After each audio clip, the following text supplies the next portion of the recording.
Hello everyone, this is me Angelica and welcome to my YouTube channel. Hello po sa lahat po ng kapwa ko OFW saan mang sulok ng mundo. Hello po sa inyong lahat. Nawa ang lahat ay nasa mabuting kalagayan at patubayan po kayo ng puong may kapal. Hello po sa mga subscriber. Hello po. Maraming salamat po sa suporta. Maraming salamat po. Okay. Another day, another video na naman po ang aking gagawin.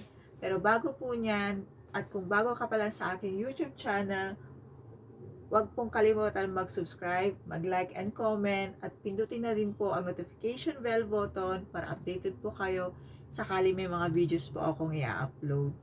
So, itong video na to po ay patungkol po sa sahod o salary ng mga domestic helper dito po sa Hong Kong. I mean, mga first timer na nagbabalak at pumunta dito po sa Hong Kong. At sa mga nagtatanong din po sa akin kung magkano po ba ang sahod ng mga first timer dito po sa Hong Kong. So, itong sahod na to, effective po siya, naaprubahan po siya last year. I mean, September 27 to 20, September 27 or 28 po siya, 2024. Effective po yung sahod na 4,990 Hong Kong dollar po siya. So, yung sahod na po yun, I think, yearly po siyang nagdadagdag. At saka meron din pong food allowance na para po sa mga domestic helper po na nandito po sa Hong Kong. So, yun muna ang ating pag-uusapan, ano yung sahod na 4,990. At magkano na po ba yun kung sa i-convert natin sa Pilipinas? So, yung sahod po yun, 4,990,000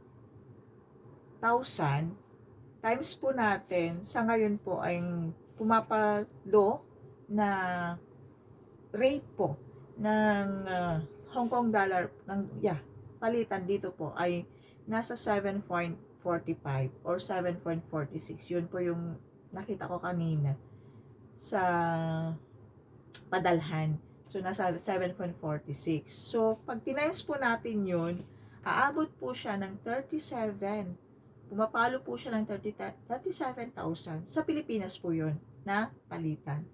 So, malaki po. Okay? Sa mga first timer po yan, kaya napakaswerte po yung mga first timer ngayon na nag-a-apply na papunta dito kasi nasa 37 around 37 na po yung sahod na nila. So, ayun, good luck po sa mga nag-a-apply, sa mga para sa kanilang pamilya, of course, po sa mga, alam ko na po yun na bakit kayo nag-a-apply, bakit kayo gustong pumunta dito. So, i-grab nyo rin po yung opportunity na po yun kung sakasakaling maswertihin po kayo. So, good luck po sa lahat ng mga nag-a-apply. Gabayan po kayo lagi ng puong may kapal. Dasal ko na nasa mabuti kayong kalagayan pagpunta dito. At yun din po. So, hanggang dito na lang din po ang aking isi-share po sa inyo patungkol po sa sahod. At sa susunod na next na video ko po ay isi-share ko din po ang patungkol po sa termination or break contract ng mga OFW dito po. So po, mga chikahan po ang aking isi-share po sa inyo gawa ng hindi pa po ako gumagala, si Kunyang, okay? So, hanggang dito na lang din po guys. Maraming salamat po. God bless po sa lahat. Bye-bye!